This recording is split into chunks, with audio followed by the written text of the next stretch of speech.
In the frozen heart of Siberia, on a bleak January day in 1869, a child was born in the tiny village of Pokrovskoye.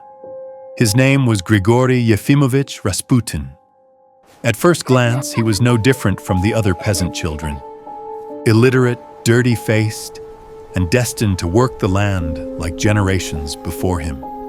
Yet fate had different plans. This boy, who grew up herding horses and wandering the forests, would one day walk the gilded halls of the Russian Empire and become one of history's most infamous and feared figures. But how did a poor, uneducated peasant rise to power in the richest court of the Romanovs?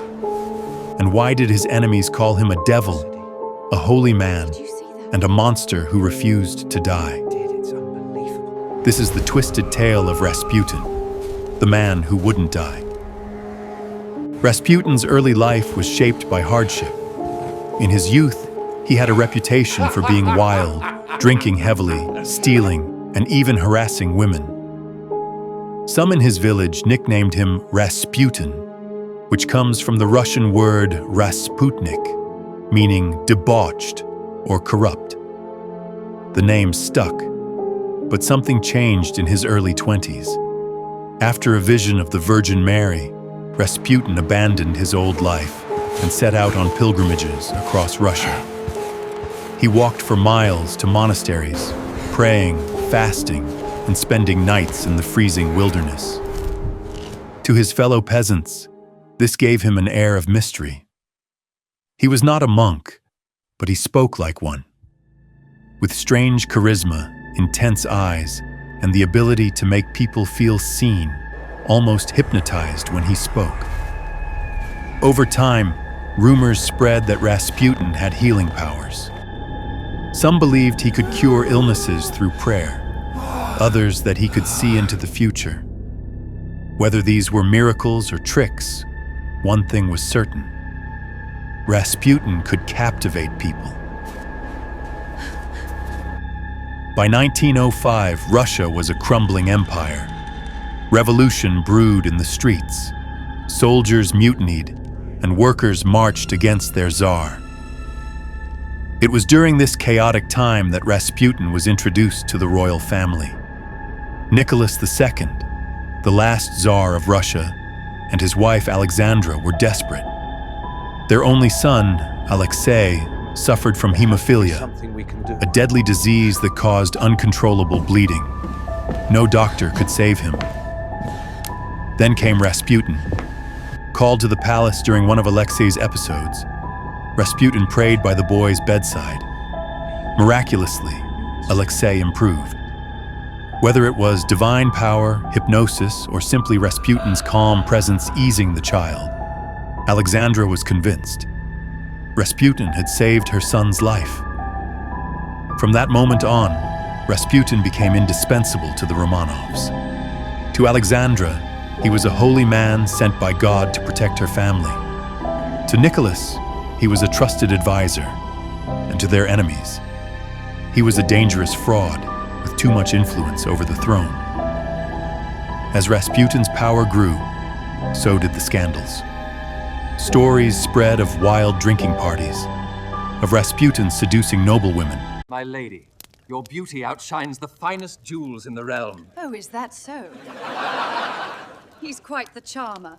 And of him boasting about his closeness to the Tsarina. Enemies accused him of being a womanizer, a sorcerer, even the devil himself. His critics in the church were horrified by his behavior. Yet Rasputin always seemed untouchable. He openly preached a shocking idea, that the way to be closer to God was through sin. According to him, one must fall into temptation, indulge in sin, and then repent to feel God's forgiveness. This twisted belief only added fuel to the rumors of orgies and drunken rituals. And yet, the Romanovs still trusted him. Alexandra in particular relied on his advice for political matters. In a time when Russia was collapsing under the weight of World War I, many believed Rasputin had the ear of the throne. To the Russian people, This peasant with piercing eyes seemed to control their destiny. By 1916, hatred for Rasputin had reached a boiling point. Politicians, nobles, and even relatives of the Tsar believed Rasputin's influence was destroying the empire. A group of conspirators, led by Prince Felix Yusupov, hatched a plan. They lured Rasputin to the Yusupov palace under the pretense of meeting Yusupov's wife. There in the basement, they set the trap. They offered Rasputin cakes and wine laced with cyanide. He ate and drank, but to their horror, nothing happened. Hours passed, and Rasputin showed no sign of dying. Panicked, Yusupov grabbed a revolver and shot him. Rasputin collapsed, but moments later, he opened his eyes and lunged at his attackers. He fought his way up the stairs, out into the snowy courtyard. They shot him again and again. Finally, they bound him and threw him into the icy waters of the Neva River. When his body was recovered days later, the autopsy revealed a chilling detail: water in his lungs. This meant Rasputin was still alive when he was thrown into the river. Poison hadn't killed him. Bullets hadn't killed him. It was the freezing river that finally ended the life of the mad monk. Rasputin's death was not the end of his story. Within months, the Romanov dynasty collapsed. Revolution swept through Russia. Tsar Nicholas, Alexandra, and their children were executed by the Bolsheviks in 1918. Many whispered that without Rasputin, the Romanovs had lost their protector, and their fate was sealed. Over the years, Rasputin became a legend, a figure of mystery and fear. To some, he was a saint who could heal with prayer. To others, a wicked sorcerer who cursed the Russian Empire. His story has been retold in books, films, and songs, cementing his place as one of history's most fascinating and controversial figures. Was Rasputin truly a holy man with mystical powers?